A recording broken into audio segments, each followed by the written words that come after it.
Hey, yo, what up, guys? So we are going to be talking about Victor Osimhen in this video, and we all know what happened to Victor Osimhen recently. The Napoli stuff, the Chelsea stuff, then being a new player of Galatasaray. So guys, I can tell you for sure a lot really happened to this guy, and a lot of Nigerian players, from the likes of Victor Boniface and others, has really been showing support to this guy. Then also he was nicely welcomed to the Nigerian camp, like the Super Eagles camp, for the match the Super Eagles is going to be having in coming days, guys. So Victor Osimhen finally spoke about what happened, how his encounter with Chelsea, his encounter with Napoli, what Napoli did to him, then how he signed a new contract and how much he's earning, from Galatasaray. Anyway, just watch this video and tell me what you think about it. So do you think Victor Osimhen is at fault, or the whole thing just played and it was not to his favor?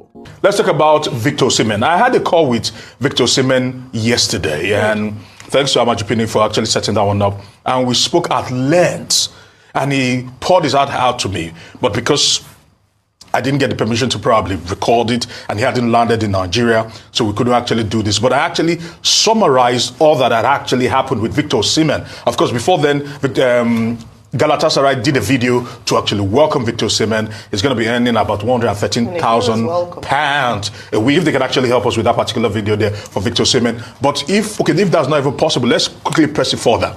There were a lot of things that were said, and he tried to correct all the lies and the claim that he was heavily betrayed and things that were bordering on slavery, because there's been talks about slavery in football, and it's unfortunate this was happening. Let's actually get straight into it, starting off with the first graphics there that just actually encapsulated it. And this goes back to 2022, because Victor Osimhen actually had a great 2022-2023, and if we were to start it off from that particular point, certainly looking at it, he said that Al Hilal actually came in 2022, not even in 2024, and they offered 75 million. Napoli said no, that 500 million pounds on nothing.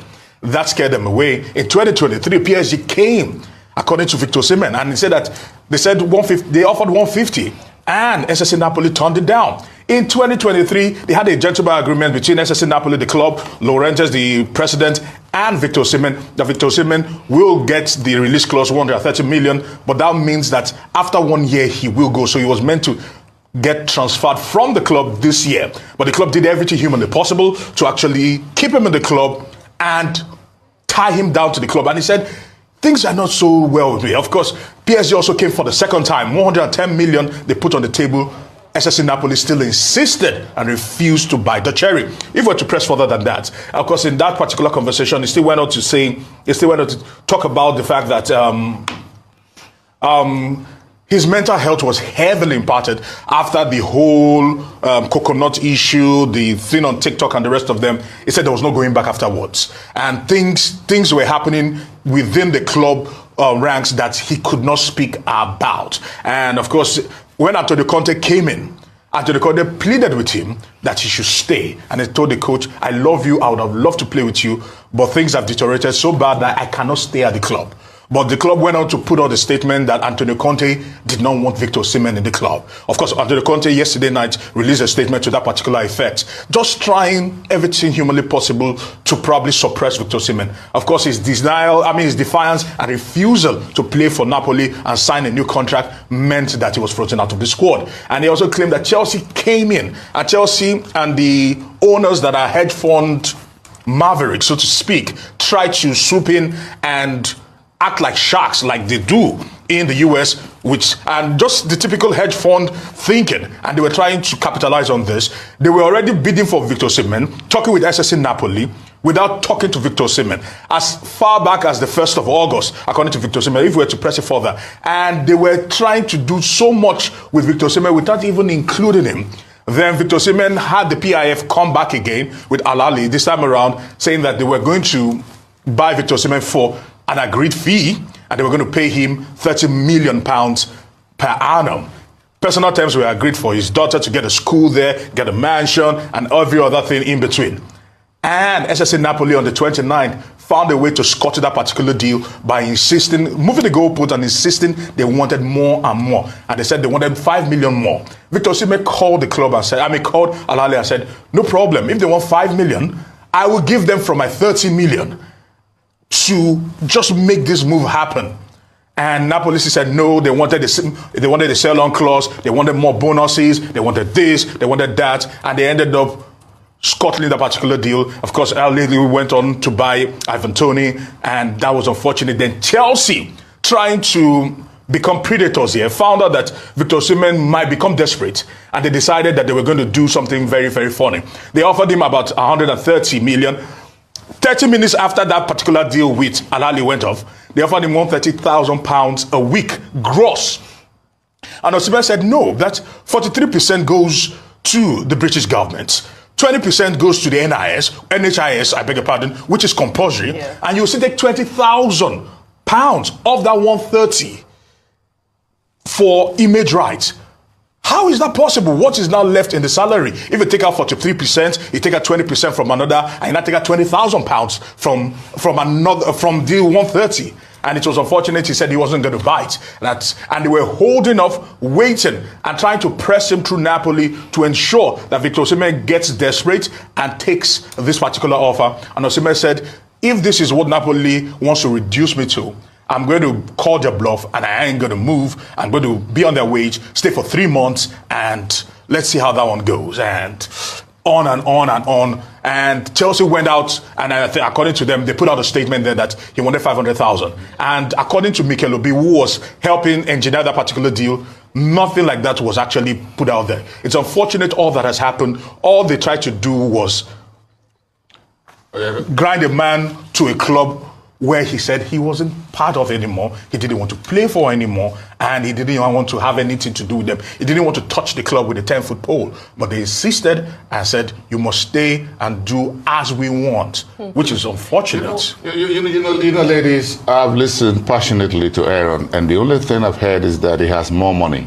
That we all. So from what this guy said now, you can hear what he said and how Victor Osimhen narrated what happened to him. What do you think is the problem? Like, what do you think is the problem? Do you think, you have to blame Victor Osimhen here? Although news is still coming out, from Fabrizio Romano that Chelsea is still very much interested in Victor Osimhen. So probably they will go during January or during the summer to sign Victor Osimhen. And probably that also depends on his performance in Galatasaray also. So just tell me what you think about it in the comment section. Thanks guys for watching. Peace. How you doing now? Fine. How everybody? Fine. Okay. How are you? Fine. What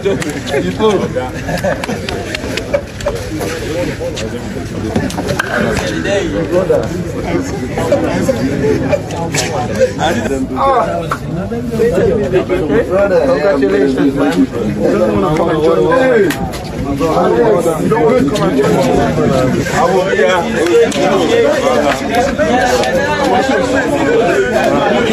My God.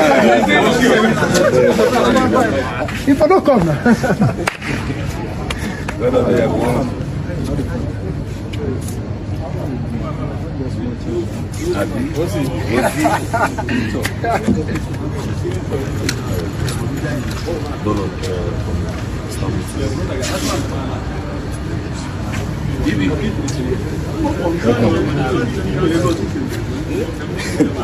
Don't worry, we'll go.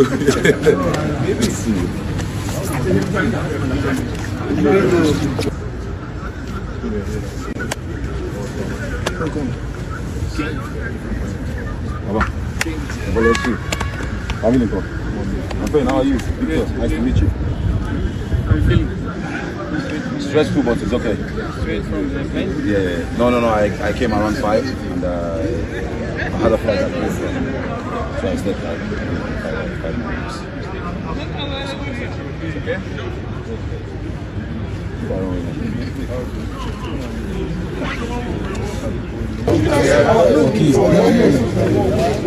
Inside this in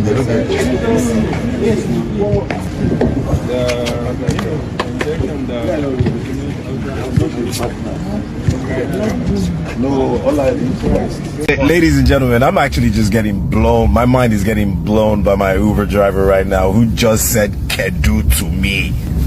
Now blow my mind, boss. Can you split this for me, please? What's that? My nails are too weak. Oh my God. Oh my God. Split it for me. I need some. I'm hungry. I'm thirsty. I'm tired. Chairman, I can't even refer to you as anything other than chairman now. Chairman just gave me cola nuts. Oh my God, do you know how spiritual this is right now? If you split it and share it with me, we will be friends.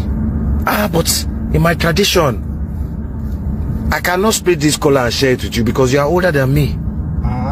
Yes. My nails are too weak. Okay, so I hopefully need to have more pounded yam and bitter leaf soup. My nails are too weak, oh.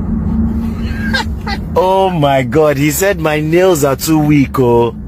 Jesus, this is a man that has lived in Nigeria before, or dated or married a Nigerian woman before, or something. Something. Like maybe I lived in Port Harcourt. Jesus. Maybe I was at Choba at the university, huh? What?